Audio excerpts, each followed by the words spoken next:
Hi, welcome to Patriot News. In the UK today, in Starmer's Labour-run dystopia, there are new UK sanctions on Iran. The UK government imposed fresh sanctions on 71 Iranian-linked individuals and entities, part of a coordinated move with the EU and the UN to counter what London alleges is Iran violating its nuclear agreement. These sanctions include asset freezes, travel bans, and financial restrictions on senior officials and institutions tied to Iran's energy and nuclear sectors. This shows Britain asserting independent foreign policy, demonstrating that it will not bow to aggression or allow rogue states to flout international norms. Labour conference, fiscal and policy tensions, spending discipline versus internal pressures. Chancellor Rachel Reeves warned her own party that unchecked spending risks losing market confidence. She emphasized that inflation, borrowing costs, and global headwinds make disciplined budgeting essential. Labour's internal conflict, Andy Burnham, mayor of Greater Manchester, took a louder public posture, criticizing Starmer's leadership and hinting at factional disputes. He proposed rejoining the EU in his lifetime and challenged the party's direction, hinting at ideological fractures. Many Labour MPs are reportedly uneasy with the party drifting from its working-class roots, arguing that Reform UK is gaining ground by speaking a language voters connect with. Government parties often fracture under pressure.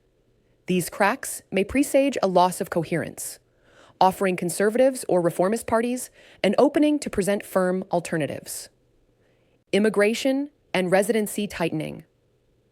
Interior Minister Shabana Mahmood announced that the government is considering tougher rules to qualify for indefinite leave to remain. Under the proposals, migrants would need to demonstrate English language proficiency, civic conduct, volunteer history, pay into Social Security, and maintain a clean record.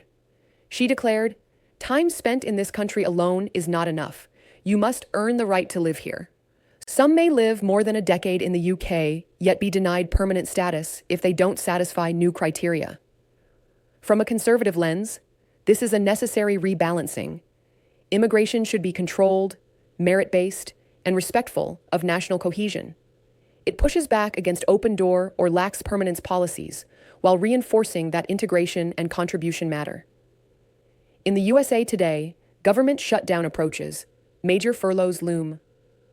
If Congress fails to pass funding, 41% of the Department of Health and Human Services staff will be furloughed, about 32,460 employees. At the CDC, 64% of staff may be furloughed, meaning critical public health communication will suffer. NIH would cut 75% of its workforce under the contingency plan.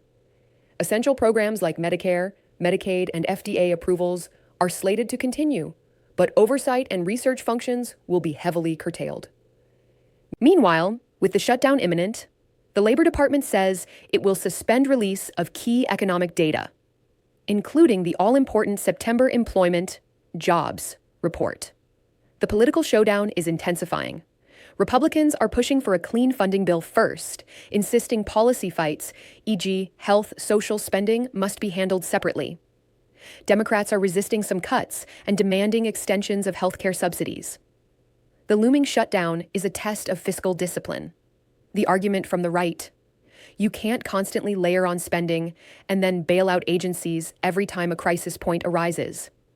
The decision to furlough a large number of health agency workers underscores the reality that government can't function when oversized and underfunded.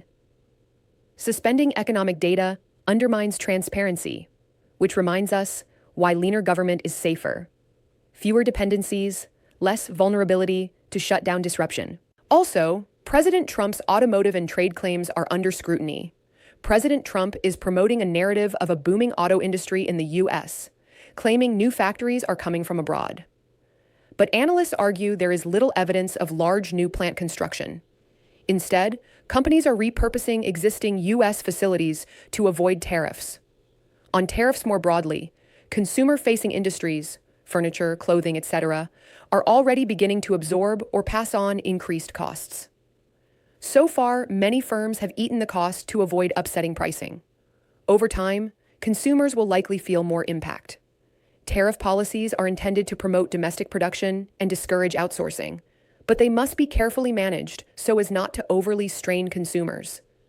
vigilance is needed to ensure the balance stays favorable to U.S. growth. Thanks for watching Patriot News. Join us tomorrow for our daily breaking news.